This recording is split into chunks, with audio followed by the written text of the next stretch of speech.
4 ದಿನದಿಂದ ಕುಡಿಯುವ ನೀರಿಲ್ಲದೆ ದಲಿತ ಕಾಲೋನಿ ಜನರ ಪರದಾಟ.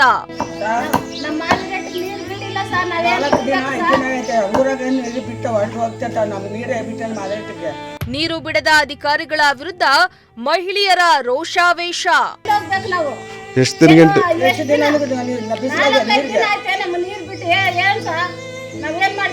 ಒಂದ್ ಕಡೆ ನೀರು ಪೋಲು, ಮತ್ತೊಂದ್ ಕಡೆ ನೀರೇ ಬಿಡ್ತಾ ಇಲ್ಲ.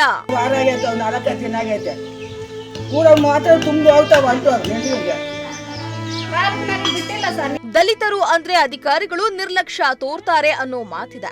ಆ ಮಾತಿಗೆ ಪುಷ್ಟಿ ಕೊಡುವಂತೆ ದಲಿತ ಕಾಲೋನಿಯಲ್ಲಿ 4 ದಿನದಿಂದ ಕುಡಿಯುವ ನೀರು, ದಿನನಿತ್ಯ ಬಳಕೆಗೂ ನೀರು ಇರದೆ ಜನರು ಪರದಾಡ್ತಾ ಇದ್ದು, ಅಧಿಕಾರಿಗಳ ವಿರುದ್ಧ ಮಹಿಳೆಯರು ಆಕ್ರೋಶ ವ್ಯಕ್ತಪಡಿಸಿರುವ ಘಟನೆ ಪಾವಗಡ ತಾಲೂಕಿನ ದವಡಬೆಟ್ಟ ಗ್ರಾಮದಲ್ಲಿ ನಡೆದಿದೆ.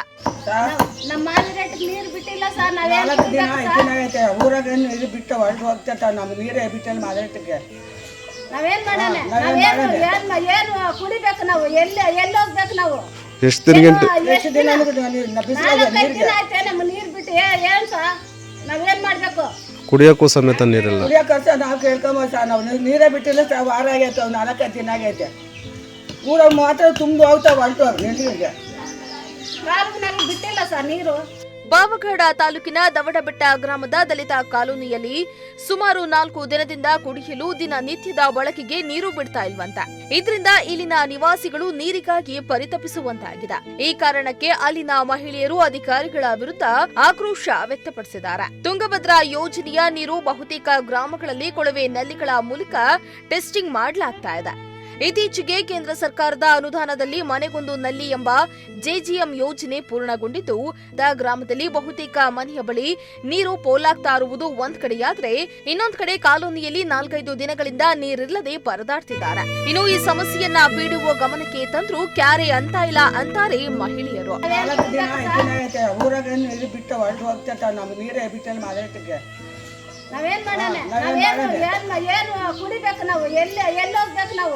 ಎಷ್ಟು ದಿನ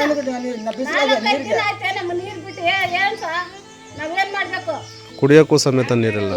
ನಾವು ಕೇಳ್ಕೊಂಬ ನಾವು ನೀರೇ ಬಿಟ್ಟಿಲ್ಲ ಸರ್. ವಾರ ಆಗೈತೆ, 4 ದಿನ ಆಗೈತೆ. ಊರ ಮಾತ್ರ. ಹೌದು, ಈಗಾಗಲೇ ಬೇಸಿಗೆಯ ಬಿಸಿಗೆ ಜನ ತತ್ತರಿಸುತ್ತಿದ್ದಾರೆ.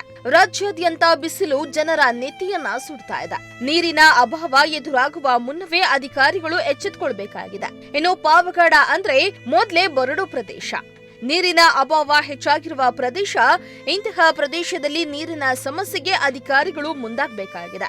ಆದರೆ ಅಧಿಕಾರಿಗಳು ತಲೆ ಕೆಡಿಸಿಕೊಳ್ಳದ ಕಾರಣ ಜನ ಕುಡಿಯುವ ನೀರಿಗಾಗಿ ಪರದಾಡುವಂತಾಗಿದೆ. ಇನ್ನಾದ್ರೂ ಅಧಿಕಾರಿಗಳು ಎಚ್ಚೆತ್ತುಕೊಂಡು ಜನರ ನೀರಿನ ಸಮಸ್ಯೆಯನ್ನ ಬಗೆಹರಿಸಬೇಕಾಗಿದೆ.